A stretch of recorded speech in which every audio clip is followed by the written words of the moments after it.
That morning, my father stood by the doorway, his hand gripping the old wooden frame like it was the only thing keeping him steady. "I'll just take a short walk, sweetheart. Need some air," he said softly. His voice was calm, but his eyes weren't.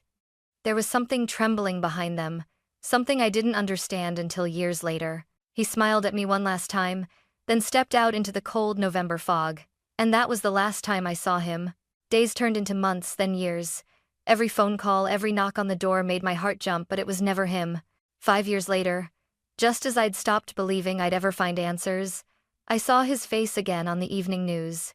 And the headline beneath it made my blood freeze. I still remember the smell of burnt toast that morning. I'd overslept, rushing to get ready for work, while Dad sat quietly at the kitchen table, sipping coffee that had long gone cold. He looked tired, older somehow, though he hadn't changed much physically. There was just a heaviness around him, like he was carrying something invisible. "Dad, you okay?" I asked, grabbing my bag. He smiled faintly. "Just thinking." "About what?" "About how sometimes people disappear long before they actually leave." I laughed it off, not realizing he meant it. He stood up, buttoned his jacket, and took a deep breath. "I'll take a short walk, Emma. Clear my head. Do you want me to come with you?" He shook his head. "No, sweetheart. This one's just for me." And then just like that, he was gone. At first, I didn't panic. My dad often took walks when he missed Mom. But when hours passed and his phone went straight to voicemail, something in my chest began to twist. By sunset, the streetlights flickered on, but he hadn't come home. His shoes weren't by the door. His favorite cap was missing. I called the police that night. "Ma'am, is there any sign of foul play?" the officer asked. "No," I said, my voice shaking.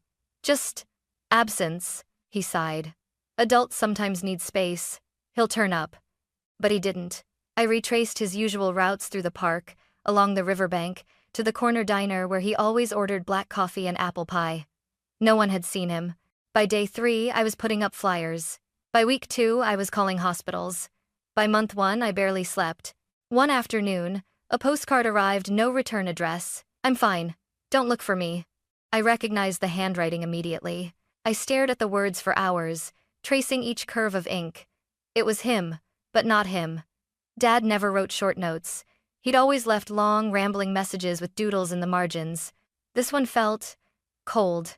I called Lily, my best friend. "What if he's in trouble?" I asked. "Emma," she said gently, "sometimes people disappear because they want to. Maybe he needed to start over." But I knew my father. He wasn't the kind of man who'd walk away from love or from me. That night, I placed the postcard on the nightstand beside his photo. The smile in that picture mocked me, like he was keeping a secret even from the camera. Somewhere out there, my father was alive. And whatever made him leave that morning hadn't let go of him yet. Days turned into weeks, and weeks bled into months. Every sunrise felt like a reminder that he hadn't come home. I started to measure time not in days but in searches. I searched the bus routes first, then the shelters, then the hospitals. I kept a notebook filled with names, phone numbers, and dead ends. Each call ended with the same line. "Sorry, miss, no one by that name here." I quit my job at the bookstore 6 months after he vanished.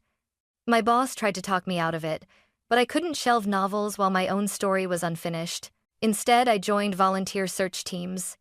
I stood in the rain, pinning missing person flyers to telephone poles, my father's smiling face staring back at me through cheap ink and tears. People stopped me on the street sometimes. "Any luck?"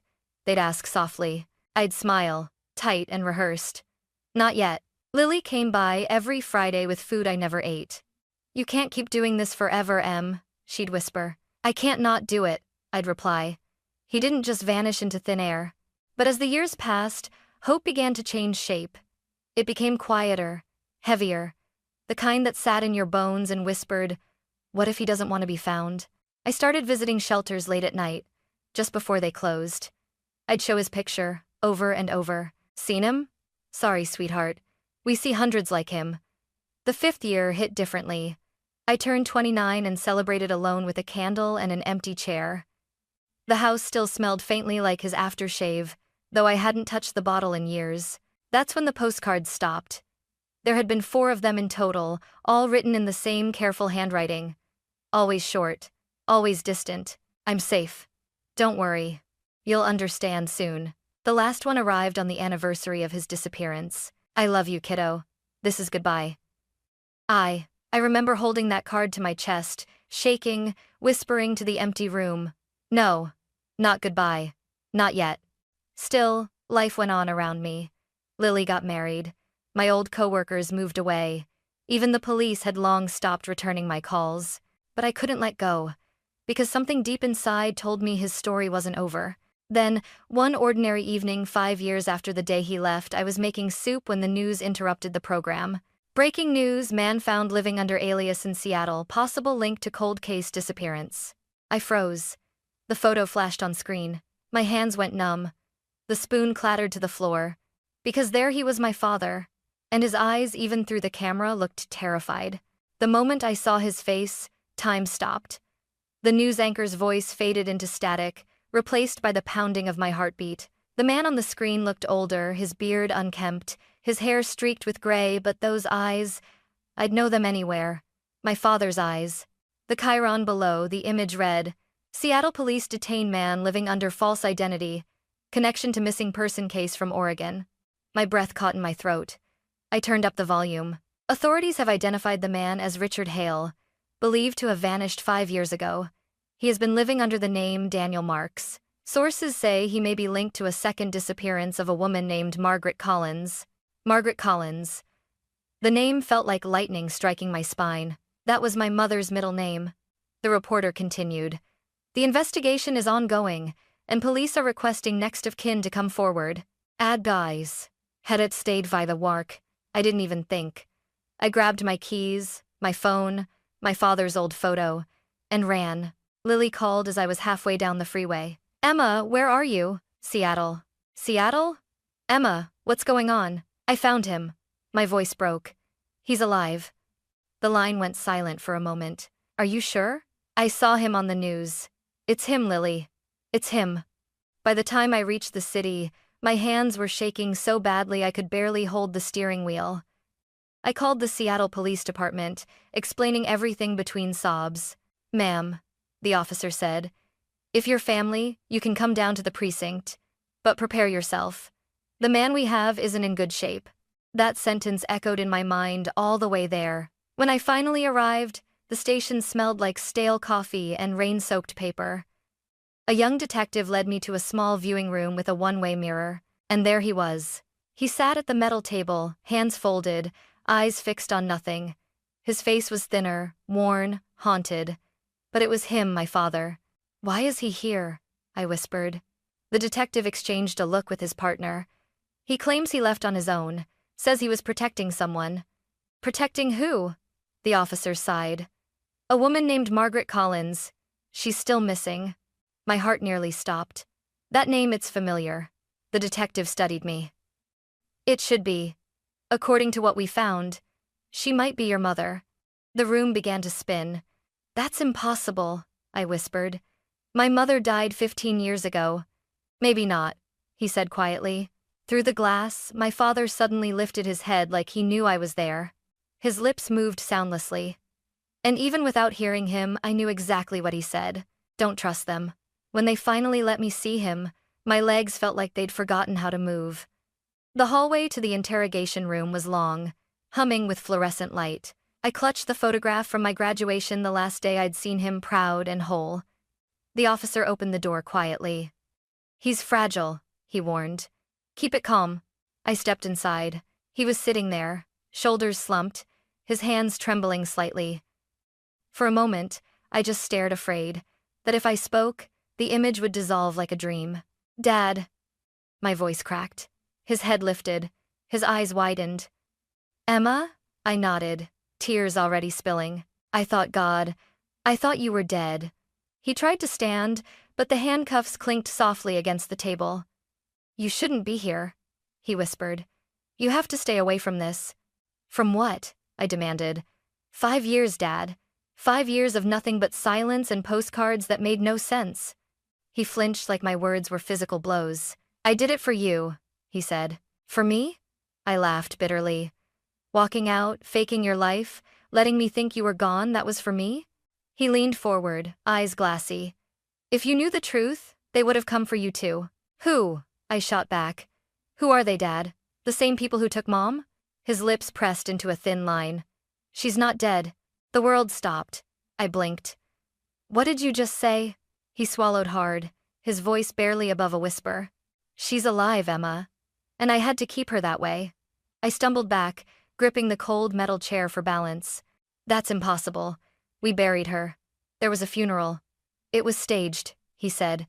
Everything. The car crash, the reports, even the body.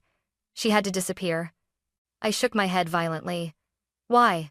Why would Mom pretend to die? He looked down at his hands. Because she knew something people were willing to kill for. Before I could respond, the detective stepped back into the room. Time's up, he said flatly. No, I turned on him. You can't just stop this now. But my father's gaze met mine again, calm now, almost peaceful. Listen to me, he whispered. They'll tell you I'm crazy. Don't believe them. Find Margaret. She's the key. The officer touched my shoulder gently. Miss Hale, please. As they led me out, my father's voice echoed behind me. Remember, sweetheart, not everything lost is meant to be found. When the door closed, I pressed my back against the wall, gasping for air. My world, my memories, my grief had just been turned upside down. If my mother was alive, everything I thought I knew about my life was a lie, and I was about to find out just how deep that lie went. The night after seeing Dad, I didn't sleep. I sat in my hotel room with the curtains drawn, surrounded by files and notes that meant nothing. My father was alive. My mother may be alive too. Every question I'd buried for 5 years clawed its way back. The next morning, I went back to the police station. The detective, Agent Miller, looked uneasy when he saw me. Miss Hale, you really shouldn't be here again. I'm not leaving, I said. I need answers. He sighed and gestured for me to sit. There are things your father didn't tell you. He slid a thin file across the table. Inside were photos grainy, decades old. Dad, younger, standing beside industrial tanks marked with Harrison Chemical Corp. My stomach tightened. He worked there before I was born. Yes, Miller said. And that company was at the center of a major environmental scandal in the late 90s. Illegal waste disposal. Your father was one of the engineers who testified, until he suddenly retracted his statement. Why would he do that? Because his wife went missing right after he agreed to testify. The message was clear. I froze. You mean Mom? He nodded. Margaret Hale. She vanished 3 days before the court hearing. The car accident you remember was staged. Your father cooperated afterward. The case was buried. My throat tightened. So all this time, he's been running from them? From the people who wanted both of your parents silenced, he said quietly. We think he found her recently and was trying to protect her again. I stared at the file, the truth cracking open inside me like glass. My childhood memories, Dad whispering on the phone, Mom's sudden anxiety. The night she tucked me into bed and said, if I ever go away, don't be scared, all of it made sense now. Miller continued, your father's aliases, the fake addresses, the postcards, they were part of a network we think he built to communicate with her. I looked up sharply. She's alive then? He hesitated. We don't have confirmation, but there have been sightings of a woman matching her description in Montana. She goes by the name Margaret Collins. I in the tier in the skas tid of a. And the tier more in the Dallas office in video in Skashins, the name from the news broadcast. When I left the station, the rain had started again. I walked aimlessly through the streets, clutching the file to my chest. Every page felt heavier than the last. Back at the motel, I called Lily. Lily, it's real. Everything. The postcards, the lies they were protecting Mom. She was silent for a long time. Emma, if this is true, then your whole life was built on a cover-up. I don't care, I whispered. I just need to find her. Over the next few days, I went through every document, every map, every lead.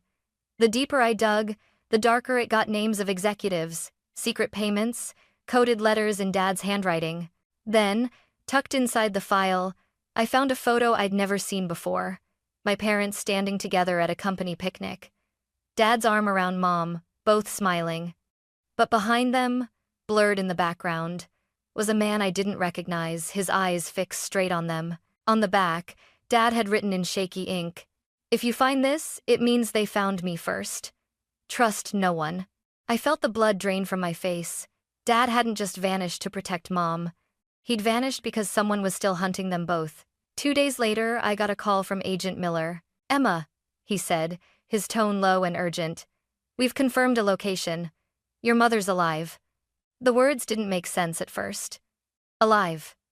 How do you process that someone you buried 15 years ago has been breathing all along? He continued. "She's in protective custody at a safe house in Montana. She's agreed to meet you." My heart slammed in my chest. When? Tomorrow morning. It's presents. The next 20 hours felt like a lifetime. I barely slept, replaying every memory of her, the way she sang while cooking, the scent of her lavender lotion, the warmth of her hand on my head. By dawn, I was already on a plane. When the car pulled up to the safe house, I could barely breathe. A wooden cabin nestled in the trees, quiet and remote. Miller opened the door for me. "She's inside." I stepped in. The air smelled of pine and something familiar like home. Then I saw her. A woman stood by the fireplace, her back turned. "Mom?" She froze. Slowly, she turned around. Her hair was shorter now, streaked with gray. But her eyes, those soft green eyes, were the same. "Emma," her voice broke. I took a step forward, but my knees gave out. She rushed to me, and suddenly I was in her arms, sobbing like a child. "I thought you were dead," I whispered. "I had to let you think that," she cried. "If they knew you existed, they would have killed you too." We sat down, shaking. I didn't even realize Agent Miller had stepped out, leaving us alone. "Mom," I said through tears, "Dad told me you were alive. He said he did it to protect you." She nodded slowly. "He saved my life. After the explosion, he found me barely breathing. The company wanted us gone after what we uncovered." "What did you uncover?" She hesitated, then reached for a locked box on the table. Inside were documents, faded photos, and a small flash drive. They were dumping toxic waste into the river. "Your father had the data to prove it: names, dates, proof of bribery. We were going to expose them. Then, the accident." I felt my stomach twist. The accident that wasn't an accident. She nodded. "Your father thought if we both disappeared, they'd stop looking. But they didn't. They watched you. That's why he left 5 years ago. Someone found him. He ran to draw them away from you." I covered my mouth, shaking. All this time, I thought he abandoned me. Tears streamed down her face. "He never stopped protecting you, Emma. Every postcard, every coded message, it was him making sure you were safe." I buried my face in my hands. "He's in police custody. They think he's unstable." She looked up sharply. "Then we have to clear his name." She handed me the flash drive. "Everything's on this, the truth. But we can't trust anyone, not even Miller. The corruption goes higher than you think." A noise outside made us both freeze. Tires on gravel, a car door slamming. Mom grabbed my hand. "They found us." Before I could ask who, the back window shattered. A flash of light, someone shouted. "Run!" she screamed. We bolted through the kitchen door and into the woods, hearts pounding, branches whipping against our faces. Behind us, headlights cut through the trees. Mom stumbled, clutching her side. I helped her up, adrenaline surging. "This way," I gasped, pulling her toward the river. Bullets cracked through the air. One struck the tree beside us, sending splinters flying. And in that moment, as the flash drive burned cold in my pocket, I realized the truth wasn't just dangerous. It was deadly. We didn't stop running until the forest swallowed the last trace of headlights. My lungs burned, every breath a scream. Mom clung to my arm, bleeding from a gash on her shoulder. We collapsed behind an old shed, the night thick and wet with rain. "Mom, you're hurt," I whispered. "I'm fine," she panted. "It's not deep, but we have to keep moving." "Who are they?" I demanded. "Who's chasing us?" Her eyes were fierce despite the pain. "The same people your father tried to expose. Harrison Chemical never went away, they just changed names. Their security team found out I was still alive." My mind spun. "So they want the flash drive?" She nodded. "That drive holds everything. Your father risked everything to get it." A rustle in the bushes made us freeze. Then footsteps. "Emma!" a voice shouted. "Emma Hale!" It was Agent Miller. He emerged from the darkness, hands raised. "It's me. You need to come with me now. Mom stiffened. Don't trust him, she hissed. Miller, they found us, I cried. We have to go. He cut me off. I am they, Emma. Don't make this harder than it needs to be. Time stopped. Mom stepped in front of me, trembling. You sold us out? He sighed, his expression tired. It's not what you think. I'm just doing my job. Hand over the drive and no one gets hurt. Mom's hand found mine, squeezing hard. Run! Miller raised his gun. Don't. Everything happened at once. Mom shoved me aside. The gun fired. A deafening crack split the air. She fell to her knees. No! I screamed, lunging forward. I grabbed the nearest rock and swung, hitting Miller's wrist. The gun flew from his hand. We struggled in the mud, his weight crushing me. My hand slipped, desperate. Then another shot rang out. His body went limp. I blinked, breathless, realizing it wasn't me. Behind him stood my father. He was pale, shaking, still in his worn prison clothes. Rain soaked his hair, blood streaking his temple. Dad? He dropped the gun and fell beside me. Are you hurt? I thought you were in custody. I escaped, he said hoarsely. I heard what they were planning. I couldn't let them find you. Mom groaned weakly. He crawled to her, cradling her head in his lap. Margaret, stay with me, please. She smiled faintly. You always show up too late, she whispered. Not this time, he said, his voice breaking. Her fingers brushed my cheek. Emma, promise me you'll finish this. Don't let them bury the truth again. Mom, please. But her hand went still. I screamed, clutching her as the rain poured harder. Dad held her close, silent, tears mixing with the storm. She was right, he whispered. We can't let her die for nothing. He turned to me, his expression fierce. You still have the drive? I nodded. Then you have everything they killed for. You have to tell the world. Not without you, I said, shaking. He looked at me, eyes soft now. You're stronger than both of us ever were. He pressed a flash of metal into my palm, Mom's wedding ring. Keep it, for when this is over. Suddenly, lights cut through the trees, sirens shouting. Drop your weapon, voices commanded. Dad stood up slowly, raising his hands. Emma, run. I'm not leaving you. He smiled, that same tired, gentle smile from the morning he left 5 years ago. You already did once. It's okay. Before I could reach him, officers swarmed the clearing. Shots fired, chaos, screaming. When it ended, Dad lay still beside Mom, their hands intertwined in the mud. The flash drive burned in my pocket. I stood there, drenched and trembling, the truth heavy in my hands. The truth had cost me everything, but I knew what I had to do next. The next morning, the world woke up to a storm, and not just the one outside. Every major network carried the same headline. Harrison chemical scandal reopened after new evidence surfaces. I watched from a sterile hospital bed, IV in my arm, my body bruised, my mind hollow. They'd taken me in after the gunfire, questioned me for hours. I told them everything, every name, every lie, every piece of the story that had cost my parents their lives. And when I handed over the flash drive, I made sure they knew. This wasn't just about corruption, this was about truth. The agent across the table had whispered, "You realize this could bring down people in power, right?" I'd looked him straight in the eye. Good. They tried to call it a tragedy. I called it justice. A week later, I stood by the river where it all began, the one where Dad used to take walks on quiet mornings. The sky was gray, the air sharp and still. I held their wedding rings together on a chain around my neck. They didn't run away from me, I whispered to the wind. They ran for me.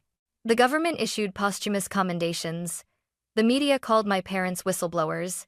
But none of it filled the silence left behind.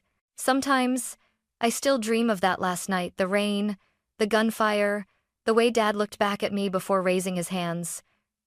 That was the moment I finally understood him. He wasn't just protecting secrets. He was protecting me. Lily drove up from Portland one weekend, bringing flowers. She found me sitting under the old oak tree where we buried their ashes side by side. You did it, she said softly. You finished what they started. I nodded, tracing my fingers over their names carved in stone.